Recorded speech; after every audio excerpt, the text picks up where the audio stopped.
आइए अब हम उत्पत्ति अध्याय 3 जेनेसिस चैप्टर 3 को और भी आसान, गहराई से और भावनात्मक रूप से एक कहानी की तरह समझते हैं, जैसे कोई दादी नानी बच्चों को बेटाइम स्टोरी सुनाती हैं, ताकि हर बात दिल में उतर जाए।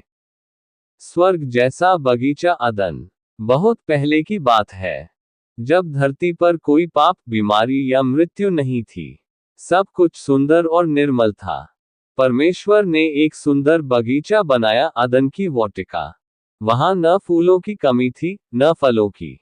वहां शेर और भेड़ भी एक साथ रहते थे, न कोई डर था, न हिंसा। इस बगीचे में परमेश्वर ने दो खास इंसानों को रखा, आदम और हव्वा। उनसे परमेश्वर ने बस एक ही बात कही, इस बगीचे में तुम सब कुछ खा सकते हो, पर एक पेड़ का फल, भले बुरे के ज्ञान का वृक्ष मत खाना, क्योंकि जिस दिन खाओगे उसी दिन तुम मर जाओगे। आदम और हव्वा खुश थे, स्वतंत्र थे, और परमेश्वर के साथ चलते बोलते थे जैसे बच्चे अपने पिता के साथ। एक छिपी हुई चाल। लेकिन एक दिन बगीचे में एक सर्प आया। यह कोई साधारण सांप नहीं था, यह शैतान था, जो सर्प का रूप लेकर आया था। वह बहुत चालाक था। उसने हव्वा से धीरे से पूछा, क्या वाकई परमेश्वर ने कहा है कि तुम किसी पेड़ का फल नहीं खा सकते? हव्वा ने कहा, हम सब पेड़ का फल खा सकते हैं, लेकिन जो पेड़ बीच में है, उसका फल नहीं खा सकते। न ही छू सकते हैं, नहीं तो मर जाएंगे। सर्प हंसते हुए बोला, तुम नहीं मरोगे, बल्कि जब तुम वह फल खाओगे, तो तुम्हारी आंखें खुल जाएंगी। तुम परमेश्वर जैसे बन जाओगे, जो भला बुरा जानते हैं। ये सुनकर हव्वा सोच में पड़ गई। उसने उस फल को देखा, वह चमकदार था, स्वादिष्ट लग रहा था, और बुद्धिमान बनने की उम्मीद भी थी। पाप की पहली बूंद। हव्वा ने फल तोड़ लिया और खा लिया। फिर उसने आदम को भी दिया, उसने भी खा लिया। उसी पल जैसे कोई पर्दा हट गया हो। उनकी आंखें खुल गईं। उन्हें समझ में आया, हम नंगे हैं। वे घबरा गए, शर्म से भर गए। उन्होंने अंजीर के पत्ते जोड़कर खुद के लिए लंगोट बना लिए। यह मनुष्य की पहली बार शर्म और दोष का अनुभव था।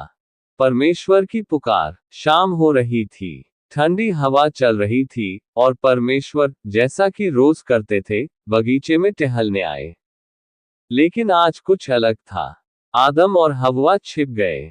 परमेश्वर ने आवाज दी, आदम, तू कहाँ है? आदम बोला, मैं नंगा हूं, डर गया, इसलिए छिप गया।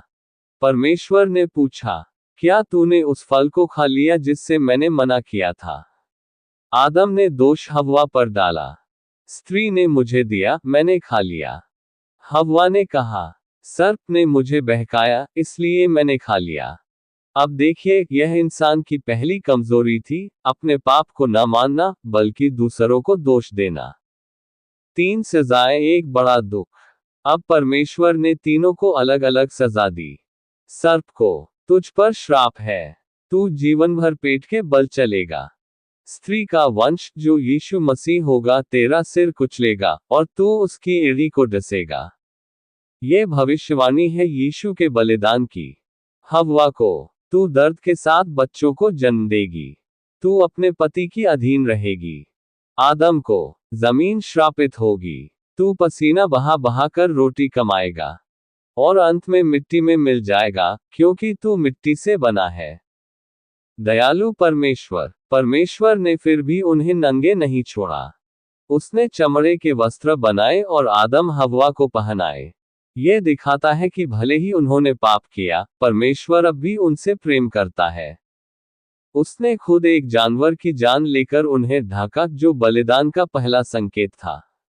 अदन से विदाई। अब परमेश्वर जानता था, अगर वे जीवन के वृक्ष का फल खा लें, तो हमेशा जीवित रह जाएंगे, लेकिन पाप में। इसलिए उसने उन्हें बगीचे से बाहर निकाल दिया, और जीवन के वृक्ष की रक्षा के लिए करूबों, स्वर्गदूतों और आग की तलवार रख दी। इस कहानी से हमें क्या सीखना है? पाप की शुरुआत एक छोटे संदेह से होती है।